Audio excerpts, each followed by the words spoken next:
Thank you. Thank you very, very much. I am so honored to be here with you all today, and hello from sunny Oslo. I guess I'm just going to try and share my screen with all of you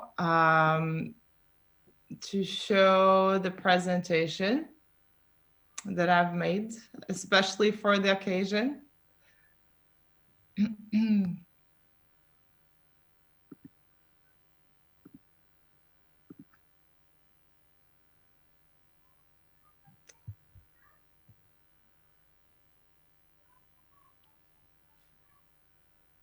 All right, so the gods of technology are with me today. So here we are. My name is Ieva, as you heard, and I thought about the concept of crisis. What is crisis really for us personally? What is crisis on a global scale? And I realized the fact that I was literally born in crisis. That was the crisis called the USSR. I was born literally at the very end of it, but after that, I guess my life has literally been a series of different crises. What you see right here is one of the big ones, the first day of school. And I think you can see the excitement in my face. At this point, I was set to become an astronomer, which never happened, but it still might, you never know, right? So who am I? Where am I from? What am I doing in this life? I am basically a Latvian-born global citizen. What you see right here are all the countries that I've called my home over the last 10 years. So currently I'm at my home country number 6, which is Norway. And this comes after living in Latvia, Spain, Germany, Italy, and the UK. And all of this traveling, all of this moving, I think stems back to the fact that my ancestors lived through a crisis of an occupied country behind an iron curtain where you could not move or travel anywhere. So I did all that. I started out by working in corporate finance, followed by IT, due diligence, fintech, a lot of corporate positions that actually made me get up to a leadership position very early on in my career. One of those companies that I want to point out is Lursoft, which was a due diligence company. And literally what they did was accessing governmental registers, governmental data, and structuring that data and making it available for the public, like basically reselling nicely structured data. So that made me understand what importance information and data has. So soon after that, though, I realized that corporate life is not really for me. I need to have a purpose. I need to be more in charge of my life, and I need to see the effort I put in, and I need to see what comes out of that effort I put in a company. So I felt like I need to go the entrepreneurial way. And what I did is about 6 years ago from now, I packed my bags again and I moved to Italy to jump into the startup wagon. At that time, I had no idea what I was doing. I had no idea what a startup was. I think my mother thought that I will be sold to some underground organ donor trafficking or something, because I told my parents that I am moving to Italy to start a new business with 3 random Italian guys that I didn't know. But luckily my organs are still here. And we actually did build a company, which was essentially something like the Airbnb for boat holidays. So we were essentially connecting travelers and private boat owners for boat holidays.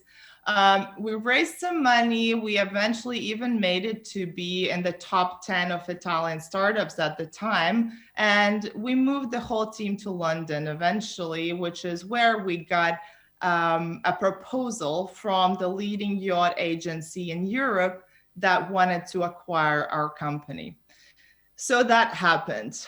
Now that's about the past. What about today, and how did I get to Norway?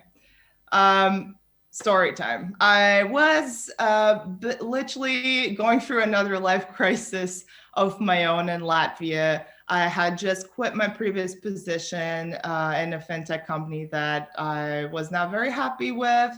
And I was thinking about my next big step, like what do I really want to do? Who do I really want to be? And while at it, together with my World Economic Forum Global Shapers team, I co-founded an NGO to help teenagers find their passion and find their career after high school. So I had zero idea about what I wanted to do for myself, but I was teaching the youngsters how to get to the point of knowing. So that's kind of funny, but it went really well, to be honest. And during that time, I happened to be invited to become one of the lucky 59 people. You can see me here with the blue. I was invited to join Antler, which unofficially we called the live Tinder for co-founders. So a founder accelerator, where they literally scanned over 3,500 applicants, if I'm correct, and invited their favorite 59 to join this particular program in Oslo. So I had never been to Norway before in my life. So logically thinking, what I did was packed my bag and moved to a country to just explore once again. So this program at Antler was very intense. We had these 24-hour sprints where a corporate would come in with a problem statement that they wanted to find a solution towards. And we had 24 hours to work at this solution, which all made me like really anxious, and it was really intense because I really wanted to just find this person or this idea that I really want to develop long-term. And luckily, as a part of the whole intense process, I met Raymond, who became my original co-founder for Material Mapper. And we landed on this big crisis that we wanted to solve together. And that crisis is this. This is the global construction industry, which basically makes up to 40% of global landfills. And that amount is only going to double within the next 4 years, unless we do something about it, and we are doing something about it. So that's how I became trash.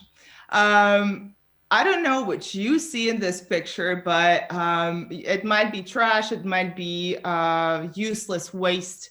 But what I see in this picture is basically a huge opportunity, and not only an opportunity to fix the planet that we live on, but also an opportunity to make money out of trash. Now, it didn't all go smoothly, and at one point, I almost wanted to give up because Antler decided that our trash problem is not big enough, or our beautiful platform to map out trash from construction is not investable enough. And now I see that as a blessing in disguise, to be honest, because what happened right after was the global hack. I really wanted to go home for Easter about a year ago. I couldn't because COVID happened and the borders were locked down and I was stuck in Oslo and I couldn't spend this amazing holiday with my family as I normally would. So I thought I need to make myself useful. I need to do something that keeps my mind busy. And I applied essentially as a mentor in the first place for the Global Hack to help new teams form, to help new startups happen and emerge. But when I found that it is not just built around solutions for COVID, and there's even an environment track, I quickly decided to become a participant versus a mentor at the Global Hack. And then somehow we ended up winning this competition. And that is really when our unicorn started growing, when our unicorn rocket ship started flying. And it absolutely blew my mind what happened after that, because we were covered by over 30 global outlets, global news outlets, including the Forbes US. And I never saw it coming that this soon my face and my name would end up on Forbes. So after that, we also happened to win the Oslo Innovation Week, which is the largest tech event in Norway. And during this time, we also managed to land amazing partnerships, including zero equity funding from the Norwegian Innovation Fund and the Oslo municipality. And also we managed to get partnerships with corporates that kind of helped us to get the foot in the door, not only in the governmental sector, but also in the corporate sector. Then we landed amazing advisory board. 2 people here are from Silicon Valley, 2 people here are from Norway. So Zain Jaffer is a serial entrepreneur and turned investor, obviously, after he sold his company for 800 million just last year. And right now he's a prop tech and construction tech investor, a real estate investor, and he's been a huge cheerleader for us and for myself personally since day one. Then he also brought on Ravi with us, who is a PhD in machine learning and artificial intelligence, which are important things for us to keep the platform growing. Janne, she's a construction superstar with over 25 years of experience here in Norway.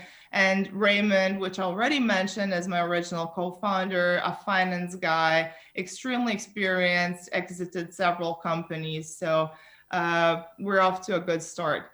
Now, this is the superstar team. I'm not going to go in detail about each of ours backgrounds. You can stalk us on LinkedIn if you want. But I can just say one thing, that I'm so blessed and so happy that each one of us is self-motivated, self-driven, goal achiever, and that's what you want in your team. So this is the reason why we're doing what we're doing. There's new regulations and new legislatory requirements coming out on an EU level and on a local level as well. 70% of all materials globally have to be repurposed as of last year. So that's what we did. We made a tool for you to make sure that you can actually achieve that by mapping out what and where is going to be demolished within each city. Now, this is where you see a map of the city. All the blue dots are buildings that will be taken down in the next 4 years. And on the left side, you see information about the buildings, a satellite image, and all the information about quantities and materials that will result from that.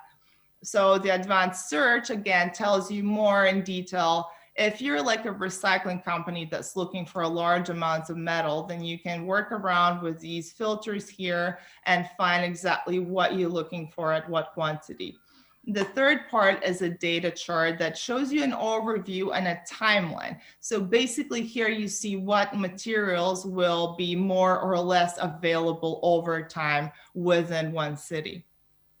So this is how it looks like in a nutshell. We're basically connecting the government or the municipalities with the construction industry players. We're selling two things. One thing is the platform itself. So it shows you when and where, what is going to emerge for reuse. And thing number two is a reuse report. Where you get a more detailed information about each building, quality of those materials, the possibility of reusing those materials, CO2 emission reports, and those reports can also be used for loan negotiating with banks for green loans.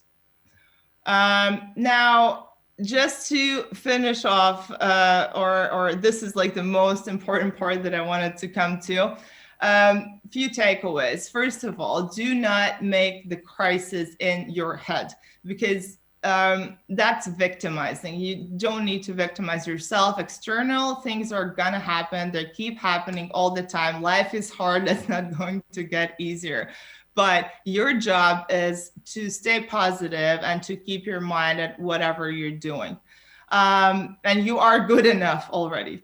Now, global crisis is the best time to start a new gig. Why? Because COVID has made the world more connected than ever. Anything online is thriving, and investors know that.